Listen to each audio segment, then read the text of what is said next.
morning, Ed. Good morning, Frank. Morning. Welcome. Morning, Yeah, Edward. we had a wonderful session last night here at Westbeth with our beloved Vija Vetra, who's Latvian, who turned 99 and entering her 100th year, and had many Latvians at the event. And we had a big dance circle. We prayed for everybody, took a candle and prayed for peace.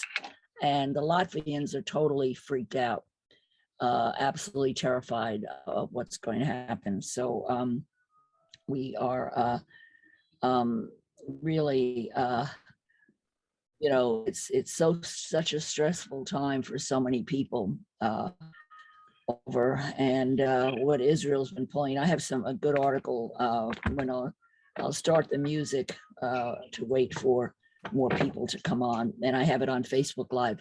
So Ed, how are you? Okay. Good. All right. Yeah, any news? No. No new updates. Okay, we'll wait for Frank. And I have some updates from Electronic Intifada this morning and some things to introduce everybody with. So let me do my screen share and play some Palestinian music, and then we'll play some Ukrainian music, and we'll see how we can connect the dots. That's the important thing, is to realize how that we all are all victims of this situation. And there was an interesting article on Haaretz that I'll share with you also, which talks about the incompetence of Israel in this whole situation, because Israel, refused to sell Ukrainian weapons because of their connection with Putin. So that was also something quite interesting to come up with. So let's play this some Palestinian music.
So I hope, Frank, you're understanding some of the lyrics. Did you start taking Palestinian Arab lessons with Haya yet? Not yet. No, I've had many conversations on a daily basis with Palestinians from the West Bank and Gaza. I haven't had time to get formal lessons.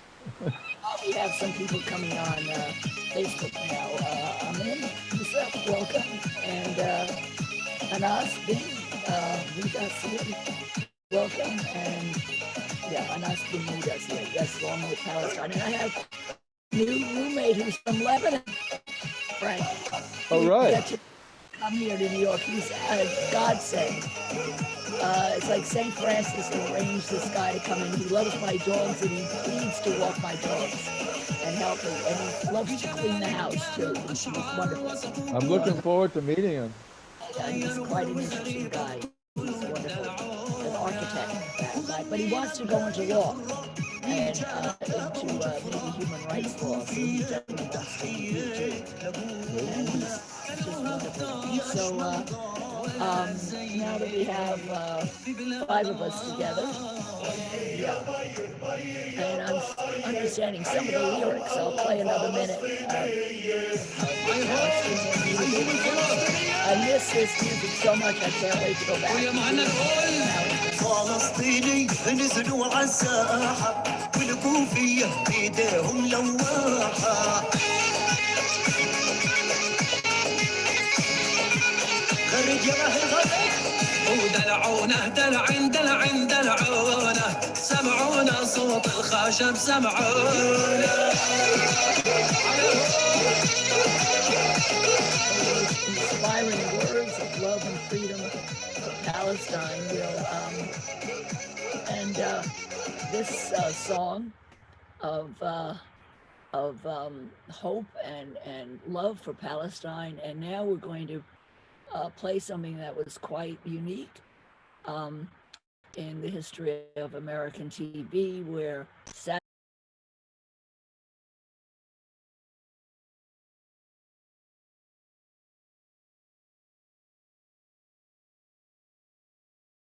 and that this is one of the reasons that Israel was reluctant to back them or to back Ukraine.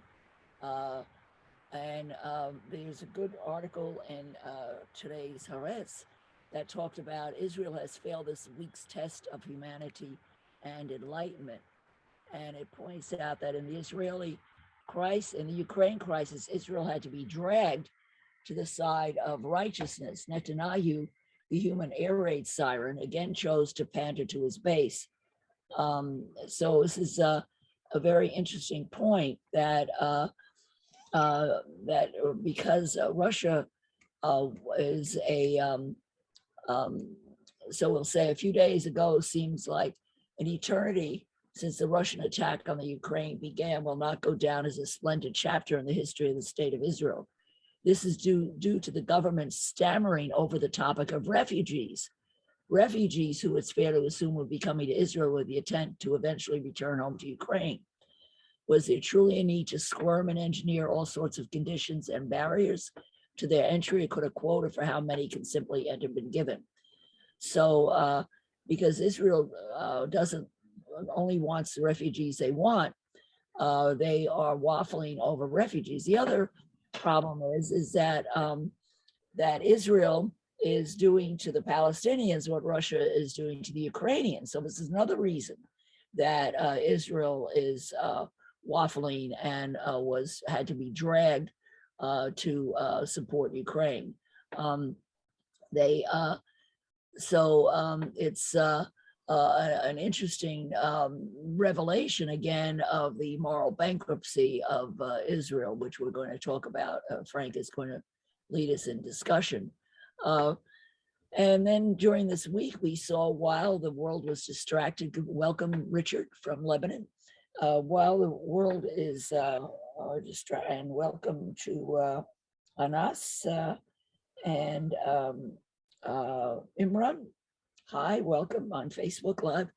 So, while the world was distracted, the Israelis got busy at doing what they do best. An Israeli forces fatally shot a child and then blocked the ambulance, causing this 14-year-old kid to die this week. In addition, the international silence fuels Israeli persecution, so that Israel has extended its terrorism of Palestinians and its recent designation of several prominent Palestinian groups that should be easy for democracies to condemn. The designation was handed out and came back without any due process with secret evidence. And the organizations in questions are highly respected locally and well integrated. But the EU, US, Canada, and UK have yet to explicitly reject Israel's shabby attempt, in the words of Zaid Ra'ad al-Hussein, the former UN High Commissioner for Human Rights, to sully the reputations of human rights defenders. So the West is still waffling about this. None of these governments appear convinced by Israel's accusations, though, but they have not even given their ally a deadline to present credible evidence justifying the designations aimed at starving those groups of international funding. And in its attempt to isolate and marginalize these groups, some of which provide key services to Palestine's most vulnerable communities, Israel is profoundly upending the lives of human rights and social service providers. That this is continuing to be an ongoing problem for Palestine. That this designation as terrorist has still not been removed. In the UK, an art gallery associated with a British university, University of Manchester, they have fired their director after the Israeli lobby complained about one of their exhibits. The lobby group that demanded the sacking of a British art gallery director was previously found to have baseless allegations against advocates for Palestinian children. For many months, UK lawyers for Israel had targeted the University of Manchester-owned Whitworth Gallery over an exhibition expressing solidarity with the Palestinian struggle for freedom. The row led to the director's dismissal from his post, and it focused on an exhibition from the research collective Forensic Architecture, which opened the gallery last year. Titled Cloud Studies, it explored how pollution, chemical weapon attacks, and the aftermath of explosions affect marginalized people the world over, including Palestinians. Welcome, Sarah. A statement from Forensic Architecture was pinned to a wall beside the exhibition. It saluted the Palestine liberation struggle and argued that it was inseparable from other global struggles against terrorism, white supremacy, anti-Semitism, and other colonial violence.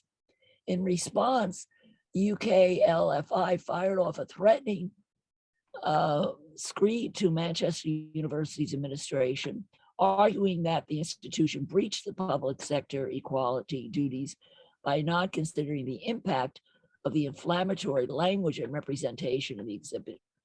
Whitworth duly removed the statement from the exhibition, promoting forensic architecture to close it outright in protest, and Palestinian solidarity activists to stage demonstrations outside the gallery. So again, we have, hey, Raymond, Nat Turner, I hope you're going to read your poem for us later. Raymond has a great poem that he wrote about this conflict, about war in general. So, and this reminds me of many years ago when I first came back from Jordan. I had a— You turned that radio off by chance? I hear a radio back there or something, whatever it is. I don't know what it is. So I wore a shirt, a friend of mine, we both wore a shirt that said Palestine, and we were kicked out of a gallery opening in Chelsea just for walking into the gallery with a shirt that said Palestine on it. We were thrown out of the gallery. This was about 6-7 years ago. So, this is, it's the P word, it's just really awful. So we have, here's some pictures of recent events this month in Palestine that electronic, and this is kind of interesting. There's been a lot of conflict between the IDF soldiers and the Palestinian settlers who attacked the IDF soldiers the way they attacked the Palestinians. And this is kind of interesting. This is a picture of a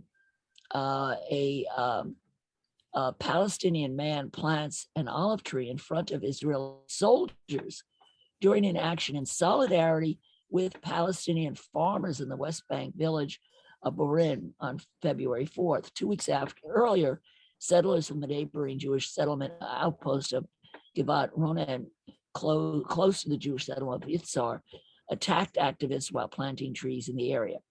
Shortly after the activists left, settlers with the support of the Israeli army uprooted some of the newly planted trees. But here the army is now protecting these settlers. So we have children killed, houses demolished. This is a woman. Sorry, Jack, you say the army's protecting the settlers. Looks like they're the army protecting the Palestinians. Yes, the armies are protecting the Palestinians. In this, Palestinians, right? Okay, yeah. right. Previously, they attacked. They didn't do anything when the settlers were attacking the Palestinians, but Right. now they've returned to the site, and the settlers uprooted trees. Now they return to the sites, and the soldiers are actually protecting the Palestinians.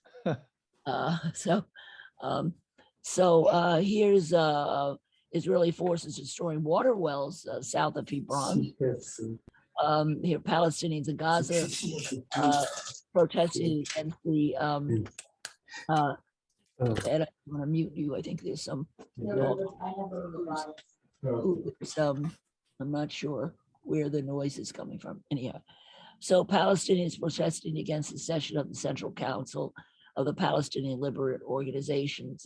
The Palestinian Central Council, the second highest decision-making body in the PLO, was scheduled to open its 31st session with a speech with Abbas. And, Abbas is not popular in Gaza. Here are Palestinians in Gaza protesting again against the Central Council here. This is an interesting picture. The three Palestinians that were just killed this week that we'll talk about, and Frank, you'll probably talk about them. This is the bulleted car in which the three Palestinians were executed. That was the 8th of February. That wasn't this week.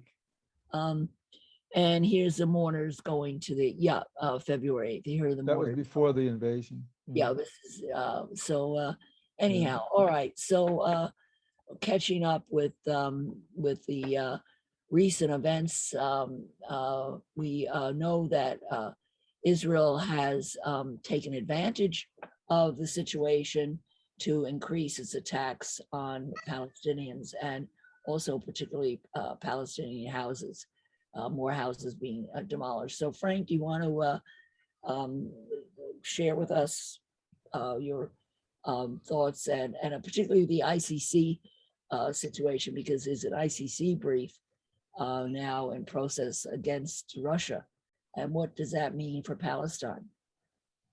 Well, I'd like to first start out with focusing on the Israeli government's malicious opportunists taking advantage of the world focusing on the Israeli-Russian, the Ukrainian-Russian issue. That might be a Freudian slip there, but the Ukrainian-Russian issue, and didn't even hesitate from the very get-go to probably, and this is, we foresaw this, didn't we, Jackie, and most of you, we foresaw this happening, that the government, connected with the army, and there was a protocol probably saying that now is your chance to persecute more, harass more. Well, he didn't say persecute, but harass more, the chosen few are to harass more, to make it more difficult for the Palestinians.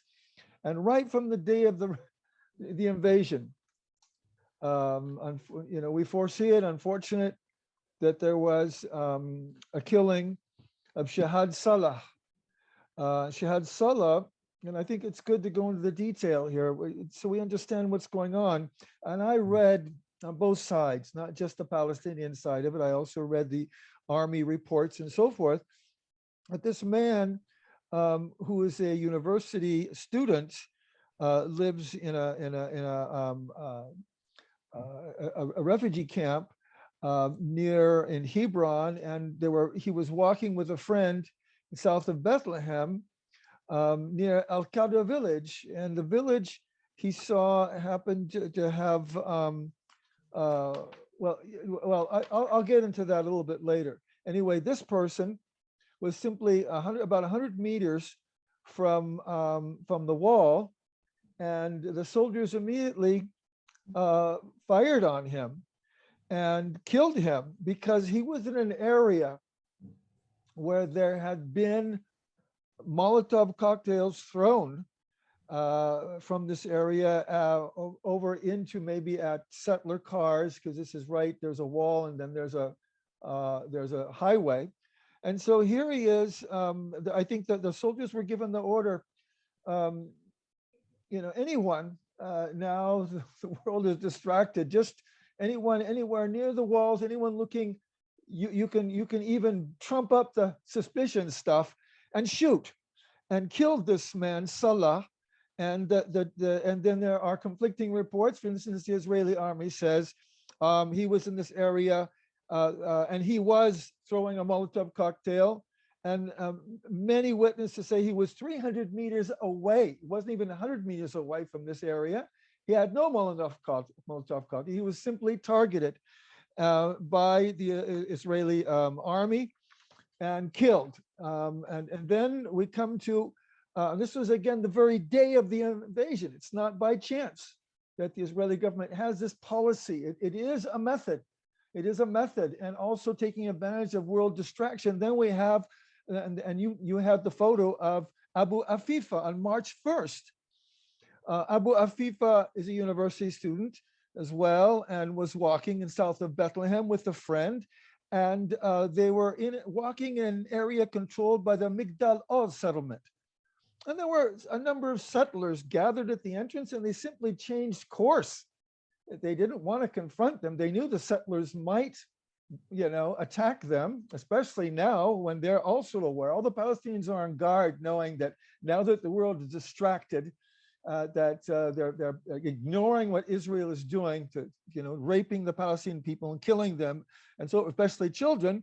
And so these two kids walked away from the area where the settlers were, but the soldiers that were protecting the entrance chased after them and shot, and one of them was shot and killed, and that was Abu Afif. And they said, and this is typical, the Israeli army trumped up charges that they were throwing rocks. And there was absolutely no evidence whatsoever that they were throwing rocks, and that they were pursued by the Israeli police or army officers or the Israeli agents for absolutely no reason at all. There was no reason to suspect them of anything.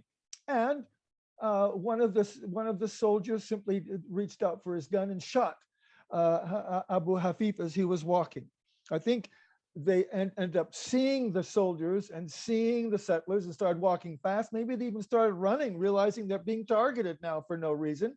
But for whatever, there was no evidence at all that Hafif or his friend he was with were throwing rocks or doing anything. And there was no even evidence that they should be even suspicious of, the army should be suspicious of them, and they were killed. This was considered a field execution by people, downright field execution, in contradicting any of the army reports.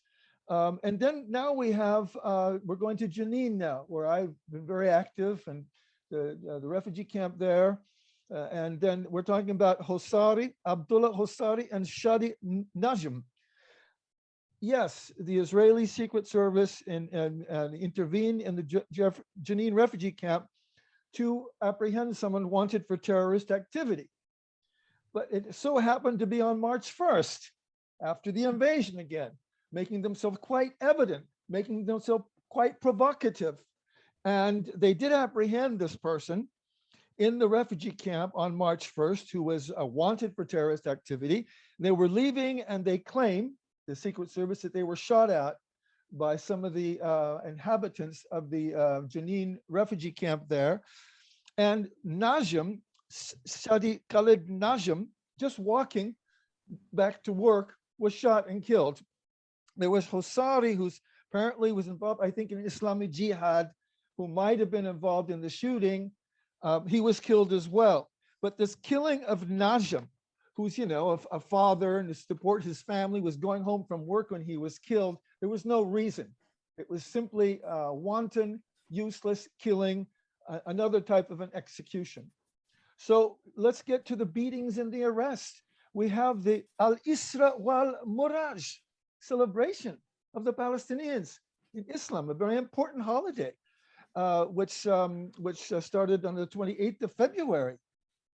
And we have two girls who were targeted brutally by the Israeli authorities. One of them was an 11-year-old girl who was involved in the celebration and who was shot with a stun grenade and fell. And so she went to the hospital with serious injuries, not knowing if the injuries were caused by the stunt grenade and or her falling, but serious injuries. And then a 12-year-old girl was yanked from a group celebrating the Al-Isra wal Miraj Islamic holiday. And she was pushed to the ground by several. 12-year-old girl was attacked by several Israeli agents. And you could see in the video that she was trying to defend herself, courageously defend herself. Well, it's no secret that, and in fact, Ahmed El-Ghashk, a member of the Fatah movement, said, the Israeli occupation does not like Palestinian celebrations, especially religious celebrations.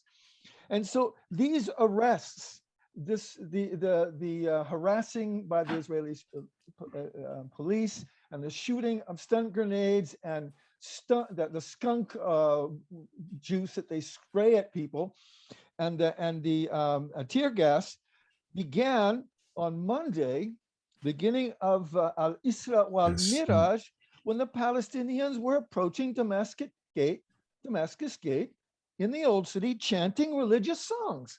It all begins there. And it revs up, and we see what happened to the girls and other people. And in the whole thing, there were 2 people arrested, around 31 people were injured that day. And it seems to believe there might have been some provocation, there might have been some rock throwing. But for the most part, it looks like it is a typical reaction by the Israeli government and their proxy, the army and the police, because they don't like what the Palestinians celebrate Islamic holidays. And so that is one element of what I wanted to get to. And then very briefly, and then I'd really like to, I see Farid's here. Hey, Farid. Hey, nice to see you. Farid, welcome, Farid, and more people Edward, Richard, on thank you Facebook for Live. joining us. So I want to just briefly, just give me 4 minutes for the hypocrisy of the Western world in commenting about the Ukrainian-Russian issue. as We much have time Blinken, as the you like. secretary. Sorry? You may need more than 4 minutes. Well, just to get into it, and I really think it would be great to open up for the discussion more than anything, but very quickly, we've got the Secretary of State condemning the invasion of Ukraine by saying we cannot support the abuse of the territorial integrity of a state, the right of citizenship and democracy. And this violates the underpinning international order, in other words, international law. Then we have Israel, very backpedaling as much as possible. Finally, Yair Lapid, the foreign minister, said, I condemn explicitly the invasion by Russia of Ukraine as a violation of international law and the territorial integrity, without mentioning Russia. And we're prepared to aid Ukraine with humanitarian things like food and so forth. And we'll get the hypocrisy of all this, right? Then we have the European leaders. I'm in France right now, right? And the European Council and Commission says this invasion violates international law. And we deplore the loss of life and human suffering. The UK representative said, Putin has chosen the path of bloodshed and destruction in launching this unprovoked attack on the Ukraine. Germany, another saying this is a violation of international law and there's no justification. And finally, the General Assembly approves a non-binding resolution condemning the invasion of the Ukraine. And then the Secretary General of the UN says, I join member states in expressing concern about reports of attacks on civilian facilities such as residences, schools, and hospitals, and civilian casualties, including women, older persons, persons with disabilities, and children. Does this strike a bell somewhere? That what has been happening since Nakba, really, systematically destruction, transferring Palestinians out of their homes, killing, extrajudicial killing, destruction of hospitals and schools and residences, especially in Gaza, but not only in Gaza. And we have now the Western world mobilizing, on behalf of the Ukraine. And I know I'm kind of preaching to the choir. You all in solidarity understand that. What about Palestine? What about all the suffering that's been going on in Palestine? What about the sanctions, these severe sanctions that is freezing part of Russia's capabilities to economically survive could be assessed against Israel, as well as the boycotts we're talking about, very successful boycotts. That we have a successful boycott, more and more so, the BDS against Israel. But why can't we mobilize the international spectrum, the international people, to have empathy with a very important struggle? Then we finally get to the ICC, and here I will conclude. The ICC, rightfully so, has made a decision that it has jurisdiction over the Israeli-Palestinian conflict. It's a huge success. For 5 years, we've been trying to get jurisdiction. Got it. And then the prosecutor who pushed this, were Bensouda, left. There's a new prosecutor that was elected and new judges. And from last summer on, we should have the beginning of trial. The beginning of a trial means we need summons to appear and arrest warrants going to Netanyahu, to Gantz, Lieberman, Obama, Trump, and other Israeli officials and American officials, bring them to testify, and then we're supposed to have a trial for war crimes. What has happened since then? Almost nothing. And then finally, and I really conclude here, the ICC prosecutor recently, just maybe a day or so ago, has said that he is going to investigate, he's going to engage in an investigation of the Russian invasion of Ukraine. His name is Karim Elkan. Queen Counsel, who is the new ICC prosecutor, is now going to focus on the Ukrainian-Russian conflict. And I'm thinking, what about the case you have before you now that you have inherited? Are you going to use the Ukrainian-Russian conflict as a distraction like the Israelis are using it to continue the harassment and persecution and killing of innocent Palestinians? You're going to use this issue to avoid avoid pursuing Israel. Are you afraid to do this? Is this what's happening? And another problem is that Abu Mazen, I don't think, is pushing the ICC to pursue this case for war crimes that we've clearly documented in my complaint with 90 pages, El Hak's complaint, and many complaints. We've got all the evidence ready to go, and now nothing. And yet now the ICC is going to pursue someone else, and ignoring a very important case for war crimes against Netanyahu and other Israeli officials and American officials.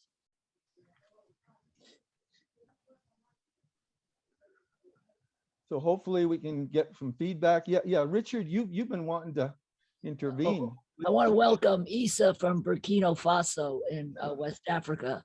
So Isa, yeah, he's coming to New York, hopefully, to talk about the crisis in Burkina Faso, where the terrorists have been killing villages and exterminating the men, and the women and children have been fleeing. And he's been documenting it with photography that he's going to share with us when he comes to New York, and also about the climate change causing a terrible water crisis in Burkina Faso. So welcome. So we extend from West Africa to the Middle East, to Europe, to New Jersey, and to Brooklyn and Manhattan. So welcome, everybody. And Sarah's joined us too. Thanks. Sarah's here. Yeah, welcome, Sarah. We have a whole group of people on Facebook also. So welcome, everybody. I have one question I want to ask Frank before that applies to the very premise of what you're saying.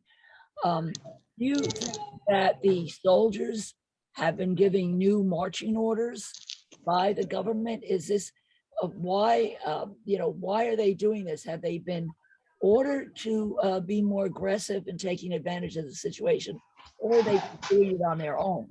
What accounts for this? I have no proof, but as we foresaw this crisis, Ukrainian-Russian crisis develop, in proportion to that, Israel starts revving up its attacks. So there's evidence, even though we don't have proof, that there's some protocol. This doesn't really change that much because the persecution has been so intense, they've been doing and harassment and killings for years. Yeah. But it so happens it gets more intense during these moments. It's implied that I think there is a protocol by the government saying, hey, move forward. You take advantage of this. And I think there might be that the soldiers and the police, the warped, sadistic ones in particular, take advantage of this to cowardly attack the Palestinians, including the girls and the women and so forth, taking advantage of this cloak of protection. So I think it's a little of both, Jackie. Does anybody have a subscription to the Israeli newspaper? I've been too cheap to get my own subscription, but I think I might subscribe, because if anybody would uncover this connection, it would be Haaretz, because they hate the government, the leftist newspaper. They're actually pro-Palestinian in many ways. So actually, I might be writing a letter to, if I subscribe to it, I'll write a letter to the editor and ask them if they can find any connection. That would be really a great thing to find out, that there was positive orders, there were marching orders. The other question, the other point that I would like to raise is BDS. How come all of a sudden now BDS, which has been outlawed in so many states and even by the federal government, that if you have any support of BDS, you can't get federal government grants. The EU has outlawed BDS. All of a sudden now it's okay to boycott Russia, divest from Russia, sanction Russia. I think this is a mass hypocrisy, and that there should be a legal challenge. And actually, I've been in touch with BDS this week. I was hoping they would come on, and maybe I'll get them on next week. They asked me what questions I would ask them, but somebody needs to present a legal challenge. How come we're breaking the law, the BDS law, all over the world? What's up? Was that law specific?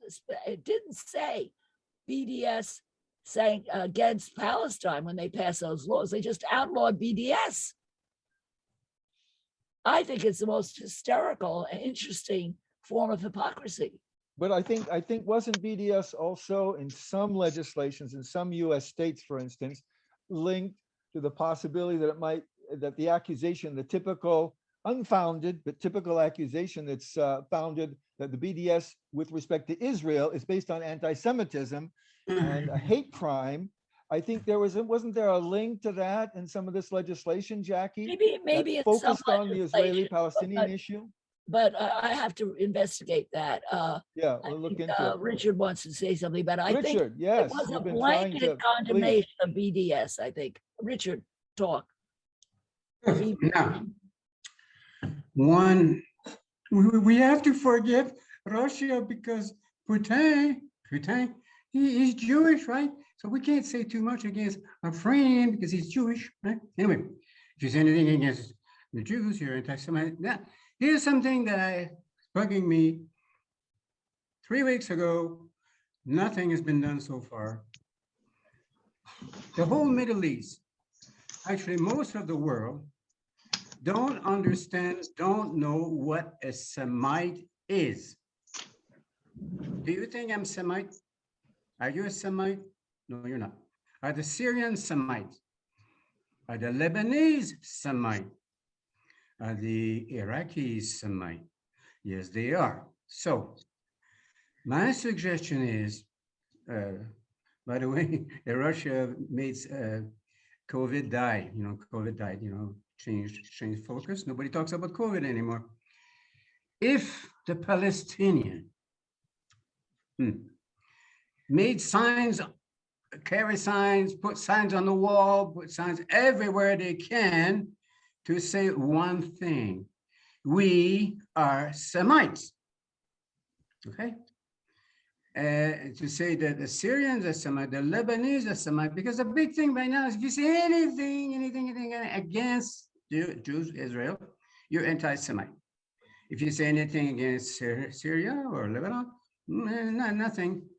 And most of the world, even Lebanese for that matter, don't know what a Semite is. Do you know what a Semite is, darling?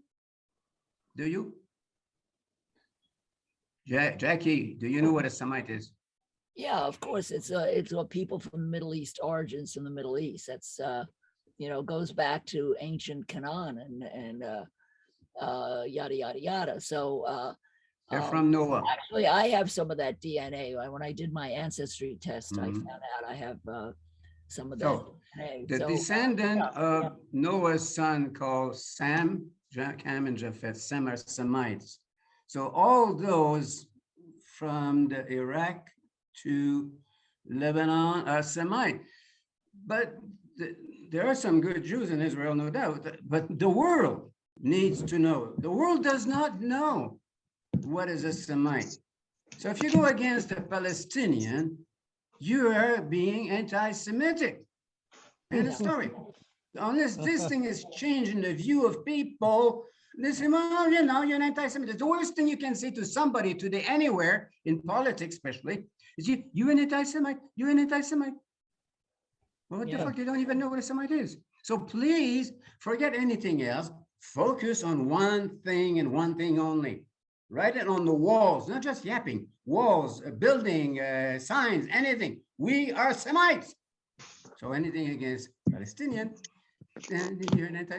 So it's going to confuse people a bit. very good point, Richard, and certainly something noted. And you're absolutely right. We need some kind of campaign about this because it's ridiculous. It's reached a point of absurdity. Anybody else have anything to say that they are Fareed?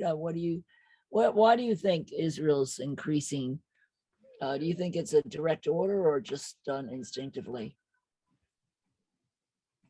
I think it's a direct order. I mean, they're going ahead and doing what they want, and nobody is no account. I mean, the U.S. is backing them, and now we have the Ukraine thing. Richard, I'm a Semite. Whenever I say anything and they tell me I'm an anti-Semite, I'm like, this is bogus.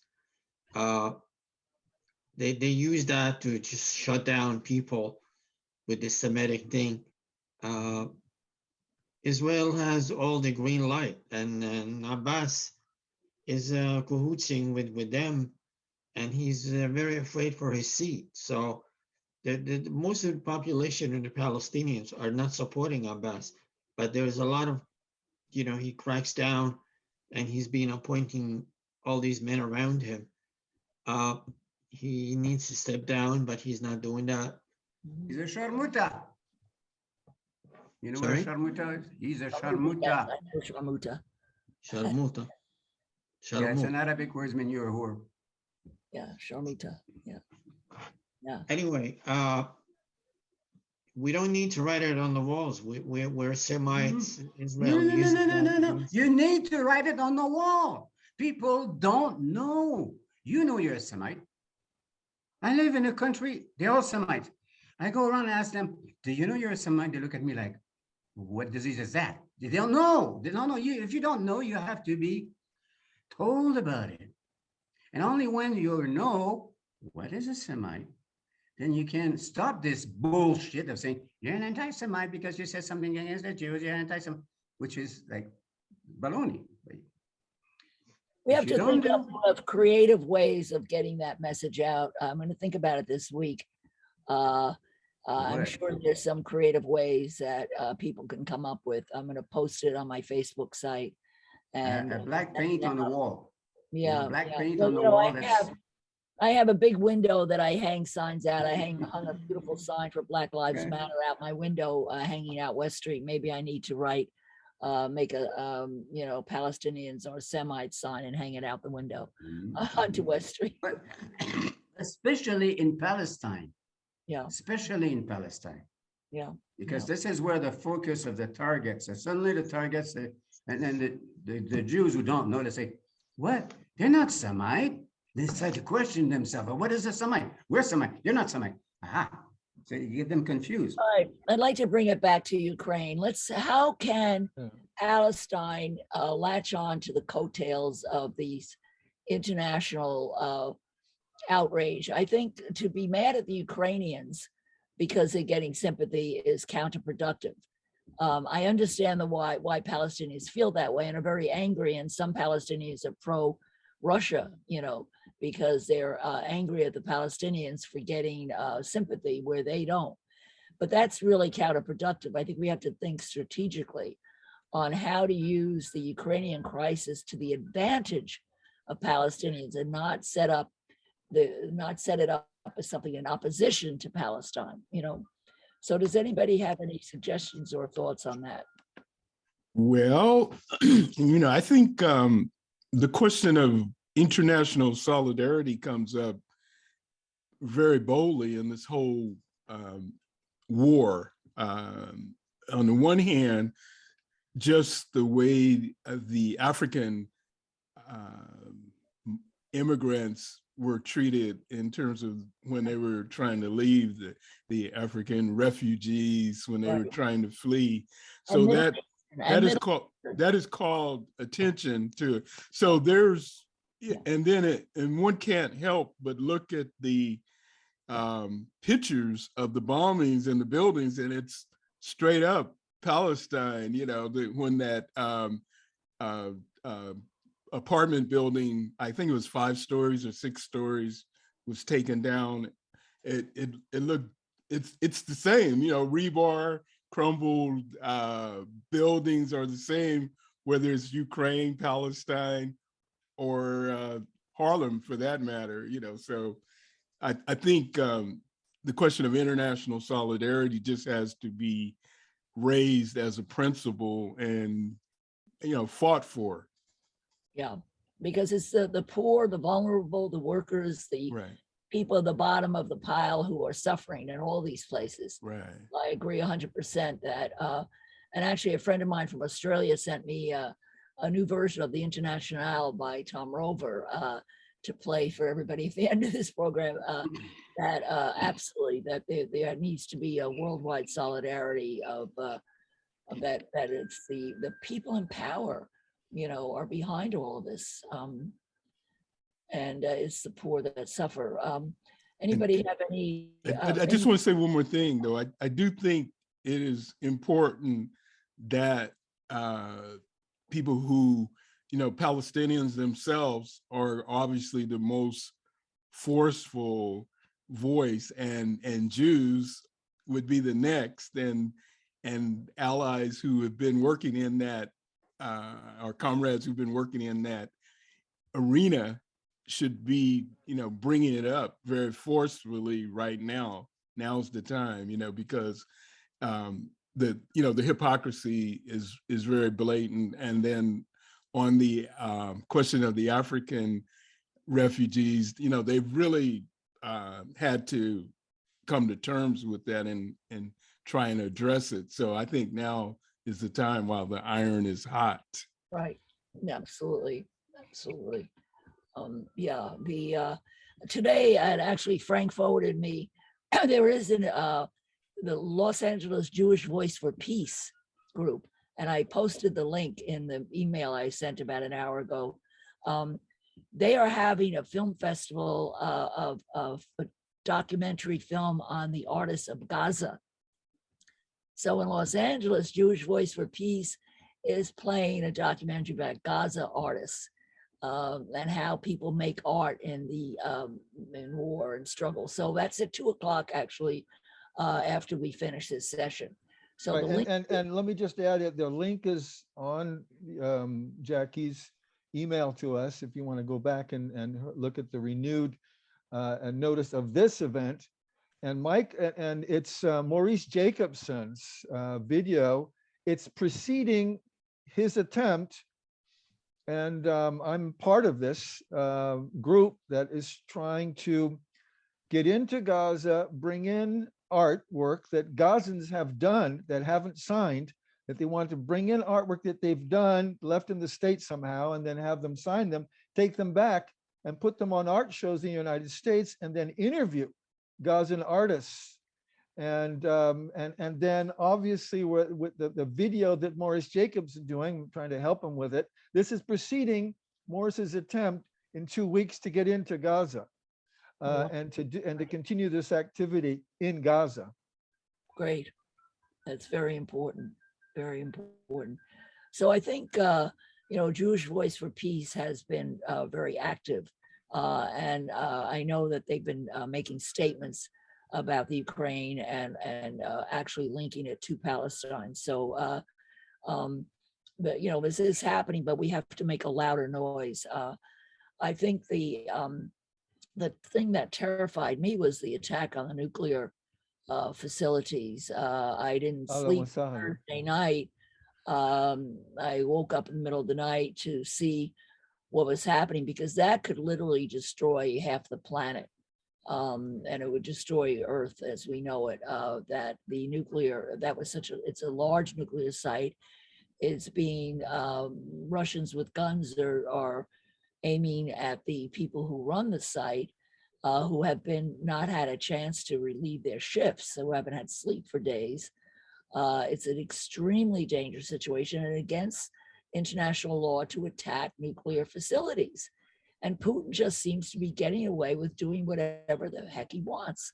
I don't know. And now this American has been arrested in Russia, this young woman, a Black woman, athlete, gay athlete is arrested. I'm not sure what she's charged with, but she's been advised, don't say anything, because if she says anything or admits to anything, she will be put in jail, because in Russia, if you admit anything, you are thrown in jail without a trial. So it's a very dangerous situation now, because they're messing with an American citizen. So who knows where this is going to lead. I'd like to kind of piggyback a little bit on what Raymond said, that the time is now. Yeah.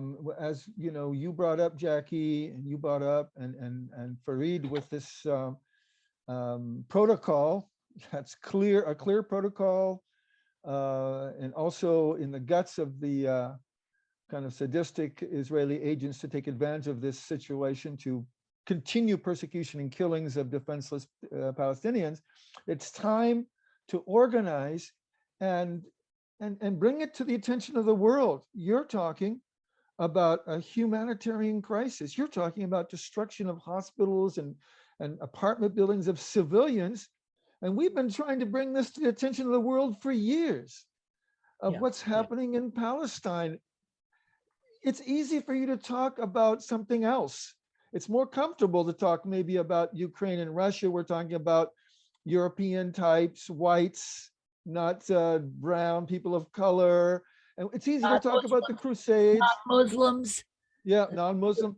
Or, it's easy to talk about the Crusades. It's easy to talk about the Inquisition. It's easy to talk about the Holocaust and these past disasters as well. But wait a minute, before our eyes, there's an incredible disaster and war crimes committed, the same type of war crimes that Russia's committing against Ukraine. This is the time, right, Raymond? Right, Fareed? Right, Richard, Issa, Edward, Jackie? We got to mobilize and say, okay, we need to use these very effective sanctions and enhance the BDS movement to stop these atrocities. Let's use these same methods to stop the ongoing atrocities since 1948. And all the killings of kids. And I forgot to mention that the kids that we talked about being killed recently, Ayyad Abu Afifa, who's the director of DCIP, Defense for Children International, says Israeli forces routinely unlawfully kill Palestinian children with impunity using excessive force, unjustified intentional legal force, and then they don't allow their families or ambulances to come to take them to hospital, so they bleed to death. Yeah. If a child is suspected of committing a criminal act, they should be apprehended in accordance with international standards and afforded due process of law, because it's always possible that they are innocent, but extrajudiciously killed, murdered, is definitely in violation of international law, in violation of all the human rights standards. That's happening in front of our eyes, and we are doing almost nothing about it. I think we need to bring it all together today. And we have an opportunity, like Raymond says, like Fareed's saying, and everyone, that we've got to move together and mobilize together on this. And the Palestinians take advantage of this situation, as well as have empathy for the Ukrainians, for sure. But then keep in mind the racism that we see at the borders when the refugees are trying to leave, that has to be addressed, absolutely. And the neo-Nazis that have been armed by Israel in Ukraine that are helping the Ukrainian army, that has to be addressed. And Israeli backpedaling, because this is one thing you didn't mention, Jackie, is it's backpedaling on condemning Russia because it has a collusion with the Russian Air Force in Syria, so Syria, Israel right, can yeah, continue yeah. monitoring Iran. And Right. so it doesn't want to wreck Yeah. that opportunity Right, to right. continue monitoring Iran. Yeah. So to monitor Iran, it's ready to throw out the window any type of humanitarian disaster pronouncing against what the Russians are doing to the Ukraine. It has through Lapid, but I think that's one of the reasons why it is backpedaling. It's politics.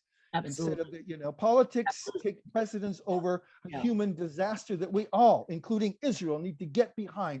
And then we have to address our own situation, our own hypocrisy, and move forward and free the world from these ogre governments like the Israeli government, like the Russian government, and bring it together and bring people together and take advantage of it, like Raymond said. Absolutely, now is the time. Nat, do you have a poem? And Fareed, you have a poem? Today is supposed to be a poetry slam, but due to this Ukraine crisis, we focused on yeah, I have a piece, but if Fareed has one, I will yield to him to go first if he has something. So, but I do have something. So, whichever. If does Fareed have something? Fareed, do you want to read a poem? Do you have anything to do? Any recent poem or anything you want to read to us? I have a poem, but go ahead and read yours first, then I'll read mine. Are you sure? Yes, yes, yes. Okay. And Richard, you got a poem too? Okay, so okay, go ahead, this is Raymond. okay. This is a piece that is in celebration or commemoration of or defecation of the the State of the Union that was given, I think it was Tuesday night. This is called Warfare State of Disunion. Oh, Schmo mumbled, stumbled, and stuttered, yet proved King clear, Malcolm masterful, perfect harmony with war profiteer merchants of death, fraternal orders of police, benevolent associations of patrolmen, bleeding budgets, killing class brothers and sisters abroad and at home. Old Schmo, boxer who took punches in bunches, ate too much leather, bleed it. I'm a capitalist. But his cloud 90 minutes psychedelic shack speech omitted the redacted text. And I'm waging class war on the 99% on behalf of my personhood paymasters. To be clear, the price gouging parasites and fossil fuel predators whose wealth is increasing exponentially. Old Schmo's cloud 90-minute speech omitted, redacted text, 3 monkey-like, saw no evil, heard no evil, spoke no evil of white supremacist, Nazi soldier, cop Confederates storming Capitalist Hill on War House orders, January 6th. Old Schmo's cloud 90-minute pomp and circumstance puppet show. Jingoist Jack in the Boxes rising and clapping on cue every 30 seconds. Madam Speaker's fixed-faced and the ambitious countenance of Lady Blue, Benevolent Patrolmen Association, Fraternal Order of Police, go-to girl, and a Kentucky Turtles mean austerity measure mug.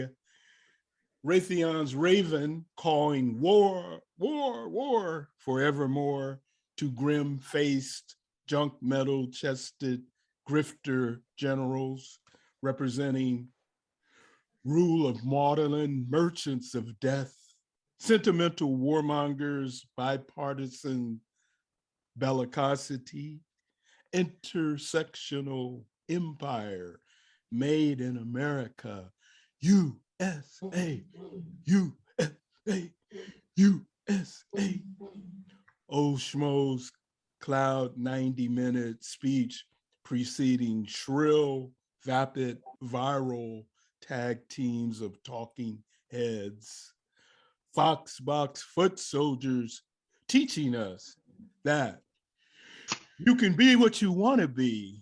You can see what you want to see. You ain't got no responsibility but to the warmongering bourgeoisie.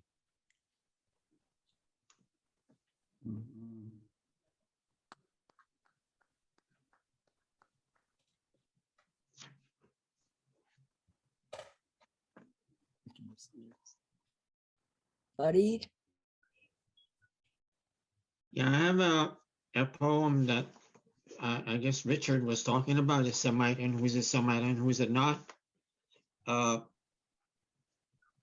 It's called Handala. It's in memory of Naji Alali, who had turned his back. And I get approached a lot and I get accused a lot, but anyway, Handala. And this is being published in Long Island by George Wallace.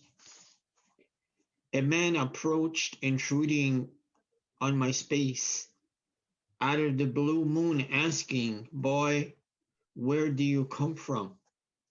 Oblivious to the beast, I exclaimed, "Where do I know you from?" Persisting with the demand, I replied, "From my mother's thing, you know." His face frowned angrily. I corrected myself. God created me, I think. Actually, I'm from the land of milk and sunny. I'm a Sabra, you know. Handala, the cactus with thorns. I'm the other Semite, though. The man perplexed. So you're not the chosen one? Yes, I am. The indigenous one. Silence fell. He departed, mumbling under his breath, "What a crazy dude." I was ecstatic. I pondered the last time we hosted a stranger. He took over the house. And this is in memory of Handala. And we're all Semites. I'm a Semite. Wow. If you just want to tap onto the Ukraine thing and all that, I just wish we get better coverage. And the BDS is having a lot of success. So one day will come and we will host and we will have Palestine. I'm very sure of it. My uncle was in jail for 12 years. I'm in exile for 40 some years. And I salute Frank for all the things he's doing. And that's all I'm going to say. Okay. Does anybody else have anything else that they want to share? I'm not Before even we end? sure if there is a war. I think it's all made up. I'm not sure if the pictures are right. It's something funny and phony about that war. Well, let me share something with you. The electronic Mother Jones, which is a left-leaning journalist, and one of my favorite things, is talking about how there's a lot of pro-Putin disinformation thriving on online anti-vax groups.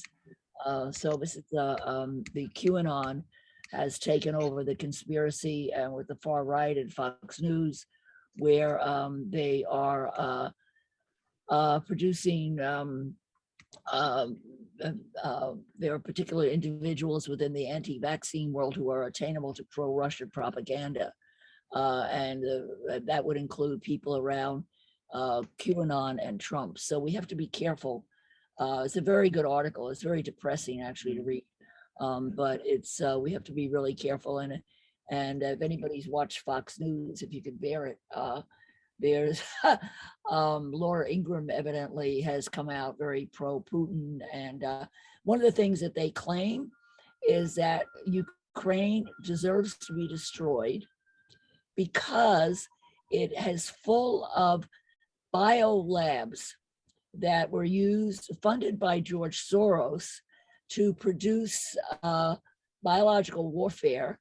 And also they were the ones who made the chip that went into the vaccine. So when you got the vaccine, you were able to be tracked. It was all made in Ukraine.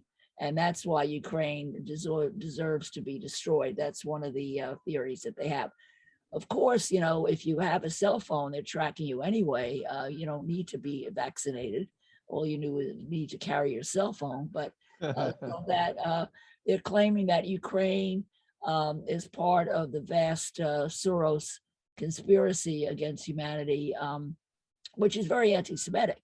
Talk about anti-Semitism, you know, that all the anti-Soros stuff is very, because Soros has always been a supporter of liberal causes. So, you know, but this Mother Jones article, you can Google it, and it's worth reading. It's very depressing, though. I have to warn you, read it, how crazy people are. But anyhow, that's the world we're in, and we just pray for everybody that somehow, right, Richard, I agree, we're not getting all the information, that's for sure. But it's war, you know, you never get the full story in war. That's what goes on, and it's propaganda on all sides.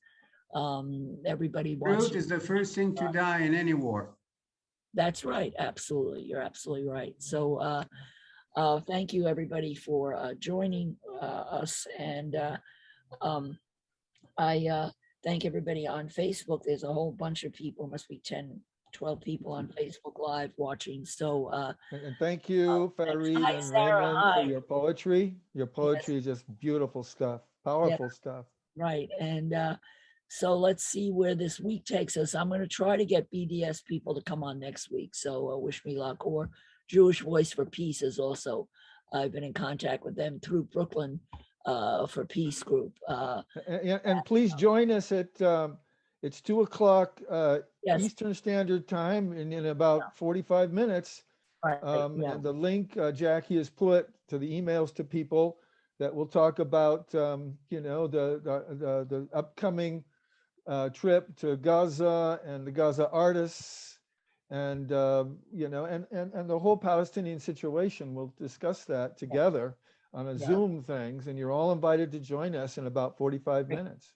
Yeah, I sent in and I registered, so I'm looking forward to joining it. I'm going to send the link out. Maybe I should send the link out again to everybody just to Yeah, be sure if you can, Jackie, that'd be great. I'll try to do that too. Yeah. Okay. Thanks, everybody. God bless. Be safe. We need your voice. We need your voice. Assalamu alaikum. Assalamu alaikum. God bless you all. Warm blessings to everybody. Okay. Bye-bye. Shukran, Habibi. Bye.